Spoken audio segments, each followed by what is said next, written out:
반석 성도 여러분, 오늘 거룩한 주일을 통해서 하나님을 예배하게 되고 예배 가운데 그 하나님의 살아계심을 경험하는 복된 주일이 되기를 바랍니다. 오늘은 사도행전 27장 9절에서 26절 말씀을 통해서 하나님이 어떻게 우리를 인도하시는지 본문 속에서 그 하나님을 만나고자 합니다. 지금 코로나가 잠잠해지려 하지 않고 있습니다.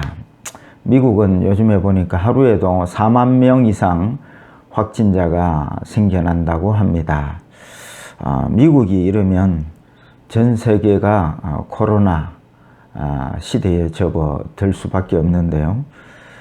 주가는 떨어지고 또 실업자는 늘어나고 지금 인천공항에는 지금 여행객이 없답니다. 그래서 파일럿이나 또 스튜디오스들이 3개월에 한 번씩 이렇게 3개월에 1교대로 그렇게 들어간다고 합니다. 그래서 1년에 거의 뭐 한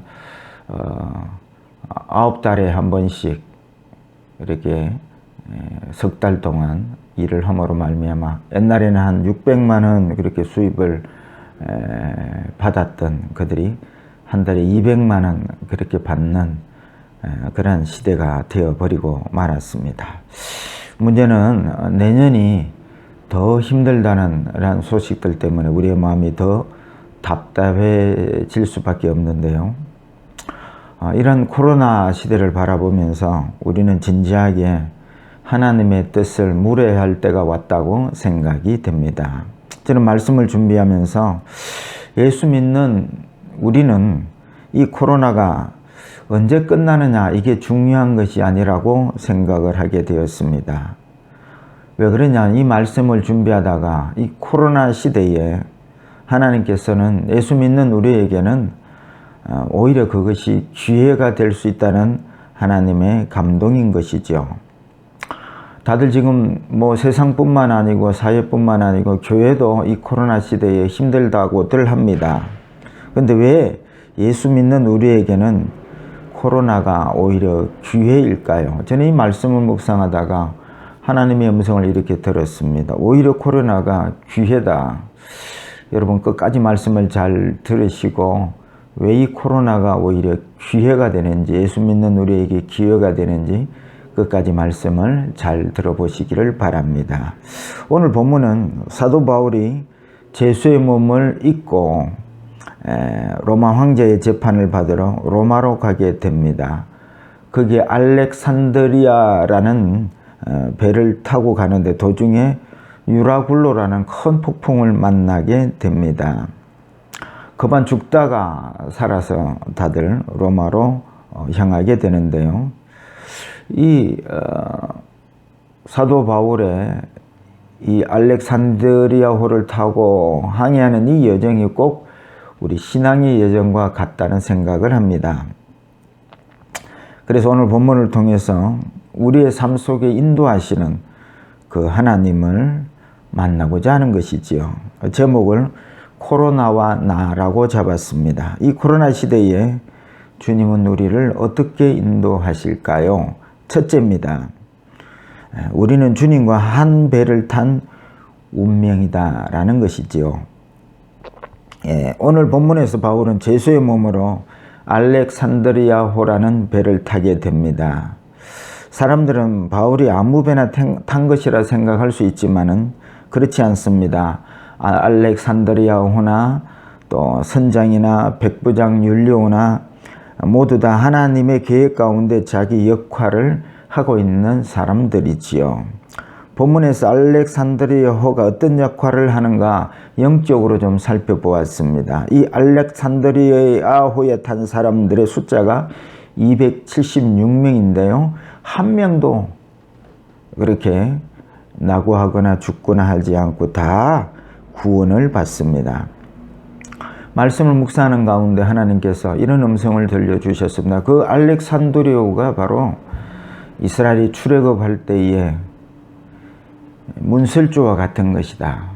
그 문설주는 어떤 역할을 합니까? 양의 피를 바를 때에 그 문설주 안에 있는 사람들은 다 구원을 받았습니다. 그 안에 있는 사람이 뭐 강도든지 사기꾼이든지 뭐 애굽 사람이든지 유대인이든지 할 것 없습니다. 양의 표로 문설주에 바른 그 안에 지배 안에 있었던 모든 사람들은 다 구원을 받았습니다. 오늘날 그 문설주가 무엇입니까? 바로 교회죠. 주님께서 피로 값주고 사신 교회. 여러분, 그래서 교회 안에 있을 때에 거기에 구원이 있고 교회 바깥은 구원이 없습니다. 그래서 여러분, 우리가 하나님의 몸된 교회 안에, 공동체 안에 거해야 됩니다. 우리가 예수를 믿는 순간부터 우리는 교회의 일원이 되고 하나님의 가족이 되고 또 몸인 교회의 공동체가 되는 것이고 또 거룩한 백성이라 이렇게 말씀하시는 것이지요. 그래서 이 코로나 시대에 코로나 때문에 교회 바깥에 머문 사람들은 속히 교회 안으로 돌아오셔야 합니다. 꼭 교회 개념이 장소 개념은 아닙니다만은 그러나 교회 공동체 안으로 꼭 들어오셔야 된다는 말씀이지요. 예수 믿는 순간 우리는 하나님의 가족이 되고 거룩한 나라의 백성이 되기 때문에 그렇습니다. 이 알렉산드리아에 탄 사람들이 로마에 가듯이 우리 교회 안의 공동체들이 똑같이 하나님의 인도함을 받고 저 천국에 들어갈 수 있기 때문에 그런 것입니다. 사람들은 또한 이 배를 탔으니 안전하다 그렇게 생각하고 탑니다. 그러나 그렇지 않습니다. 교회도 광풍이 몰아칠 수가 있습니다. 그것은 두 가지 이유입니다. 요나가 탄 배와 같이 우리가 어긋난 길로 갈 때에 교회가 갈 때에 광풍이 몰아칩니다. 또 오늘 본문과 같이 바울이 탄 알렉산드리아호처럼 그 배에 탄 사람들을 하나님께서 영광을 보고 예수 믿게 하기 위해서 그렇게 폭풍우를 몰아치게도 하시는 것입니다. 그래서 오늘날 코로나를 사람들은 언제 끝나나 불안해하지만은 우리 예수 믿는 사람은 아닙니다. 하나님 앞에 신앙을 바로 하게 하는 기회를 삼고 주 안에 거하는 기회로 삼아야 합니다. 요한복음 6장 56절에 내 살을 먹고 내 피를 마시는 자는 내 안에 거하고 나도 그의 안에 거하나니 하십니다. 주님 품 안에, 주님 교회 안에 여러분 이 코로나 시대에 들어오셔야 합니다. 그 안에 우리는 주님의 음성을 들을 수 있고 주님을 만날 수 있습니다. 주님 안에, 교회 안에 이것이 우리의 운명임을 믿으시기를 축복합니다. 두 번째입니다. 선장이 키입니다. 배가 있으면 반드시 선장이 있습니다. 이 세상이 있으면 이 세상을 움직이는 운행하시는 선장이 있습니다. 그분이 누굴까요? 예수 그리스도이십니다. 그런데 이 세상의 선장이라고 하는 대통령이나 지도자들은 코로나나 유라로 굴로와 같은 그런 폭풍을 이길 수가 없습니다. 미국 대통령 트럼프가 이 코로나를 이길 수가 없습니다. 이 과학시대에 여러분 백신이 나와도 벌써 나와야 되는데 왜 아직까지 백신이 나오지 않을까요? 백신 하나라도 하나님이 허락하지 아니하시면 백신이 나올 수가 없는 것이지요. 오늘 본문에도 선장이 유라굴로를 멈출 수가 없습니다. 태풍을 일으키신 주님만이 이 태풍을 잠잠케 하시는 능력이 되시지요. 그래서 이 코로나 시대에 우리에게 중요한 것은 배의 선장 되시는 주님의 음성을 듣는 것이 중요합니다. 그런데 우리는 이 코로나 시대에 저들에게 없는 말씀이 있습니다. 세상 사람들은 모두 다 코로나가 언제 끝나냐, 언제 백신이 개발되냐. 그러나 그들에게는 답이 없지만 이 코로나 시대에 예수 믿는 우리들에게는 답이 있습니다. 그것이 바로 하나님의 음성인 말씀이 우리에게 주어진 것입니다. 오늘 10절에 바울이 권면합니다. 말하되 여러분이 내가 보니 이번 항해가 화물과 배만 아니라 우리 생명에게도 타격이 많은 손해를 끼치리라 하되 라고 말합니다. 근데 이 율리오 백부장은 선장과 선조의 말을 듣지 바울의 말을 듣지를 않습니다. 그런데 나중에 듣습니다. 22절 25절에 보면 내가 너희를 권하노니 이제는 안심하라. 너희 중에 아무도 생명에는 아무런 손상이 없겠고, 이렇게 말할 때에 이때는 여러분 듣습니다. 왜냐하면 폭풍우가 계속되니까 말씀이 없는 자들이 처음에는 선장의 말을 듣다가 나중에는 바울의 말을 듣게 된다는 것이죠. 여러분, 코로나 앞에서 누구도 답을 내지 못하지만 하나님의 말씀을 붙잡는 자만이 답을 낼 수 있는 줄 믿으시기를 바랍니다. 지난주 우리는 하나님의 보상이라는 말씀으로 은혜를 받았습니다. 주의 이름에 증인된 삶의 보상, 순종하는 것이 보상이다. 하나님의 말씀이 보상이다. 이렇게 은혜를 받았습니다. 하나님께서 우리에게 주신 보상은 말씀입니다. 이 답이 없는 코로나 시대에 하나님은 우리에게, 예수 믿는 우리에게만이 하나님의 말씀으로 답을 주고 계시는 것이죠. 이 말씀으로 우리는 우리 가정을, 우리의 지역을 답을 주고 저들을 복음화할 수 있다는 것이지요. 이는 내가 말씀에 사로잡혀야 되는 것입니다. 그래서 여러분, 기도하고 말씀 묵상하는 시간을 꼭 가지십시오. 하나님 예배에서 나오는 말씀이 이 코로나 시대의 문제를 푸는 키라는 것입니다. 저들이 바울의 말을 들었더라면 태풍을 피하고 편안하게 로마로 갔을 것인데 고생하다가 로마로 가지 않습니까? 율리오가 선장이나 선주의 말을 들을 것이 아니라 바울의 말을 들어야 했던 것처럼 오늘 여러분, 말씀으로 인도하는 주의 종들의 말씀을 여러분 잘 듣고 순종하는 성도들이 되시기를 바랍니다. 바울처럼 매일 기도로 말씀을 가지셔야 합니다. 안 되면 여러분 새벽 기도 하십시오. 새벽 기도 하실 때에 말씀도 들으니까 여러분, 저는 꼭 권유합니다. 새벽 기도에 나오셔서 말씀도 듣고 또 하나님의 뜻인 기도를 통해서 말씀을 뜻을 듣게 되고, 그래서 이 시대에 하나님의 말씀으로 답을 줄 수 있는 우리 반석교원 성도들이 되시기를 축복합니다. 세 번째입니다. 유라굴로도 주님의 뜻입니다. 이 유라굴로, 이 태풍이, 이 광풍이 하는 역할이 있습니다. 모든 것을 내려놓게 하는 역할을 합니다. 코로나는 우리의 모든 계획을 수포로 돌아가게 했습니다. 18절에 우리가 풍랑으로 심히 애쓰다가 이튿날 사공들이 짐을 바다에 풀어버리고 사흘째 되는 날에 배의 기구를 그들의 손으로 내려버리니 라고 말합니다. 폭풍우가 보니까 짐도 기구도 다 내어버립니다. 짐은 무슨 의미입니까? 짐. 여러 가지가 있겠지만 그게 양식도 있고 물도 있고 이것도 내어버리는 것입니다. 그 다음에 이 기구는 어떤 뜻입니까? 배를 항해하는 데 필요한 것들이 있지요. 항해하는 기술, 또 우리 인생의 철학, 폭풍 앞에서 이런 것들이 아무 소용이 없었습니다. 다 내어버리게 되었습니다. 그래서 여러분, 인생의 폭풍이 한번 불면 훅 불면 다 날아가 버리는 것입니다. 돈도 명예도 다 날아갑니다. 왜 이들에게 유라굴로라는 폭풍이 불까요? 왜 예수 믿는 우리 인생에도 광풍이 불까요? 광풍이 불지 않으면 우리는 우리가 붙들었던 모든 어떤 생각이나 우리의 모든 것들을 내려놓을 생각을 하지 않기 때문에 그런 것입니다. 근데 여러분, 이 대목에서 우리는 하나님을 주목할 필요가 있습니다. 하나님은 모든 걸 내려놓고 하나님만을 의뢰하기를 원하시기에 하나님은 우리를 그렇게 인생을 다루시려고 하나님은 준비하시는 하나님이시죠. 그래서 우리가 하나님만을 의뢰한다면 하나님은 그 모든 것들을 아끼지 아니하시고 쓰신다는 것이죠.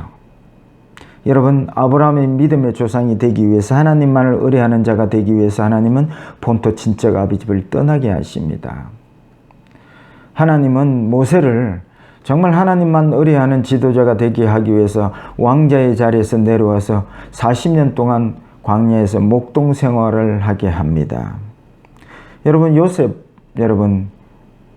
요셉을 하나님께서는 종으로 팔아버리고 그리고 감옥 속에서 수많은 세월 동안 하나님만을 의뢰하는 요셉으로 훈련시키십니다. 욥은 어떻습니까? 동방의 의인입니다. 근데 모든 재산도 하루아침에 날아가고 자녀들도 다 죽고 심지어 자기 아내마저 욕하고 떠나가고 온몸은 흔대가 나서 기와장으로 긁고 이 욥에게 하나님만을 의뢰할 수 있도록 하나님이 기회를 제공하시는 것이죠. 오늘 본문의 주인공 바울도 마찬가지입니다.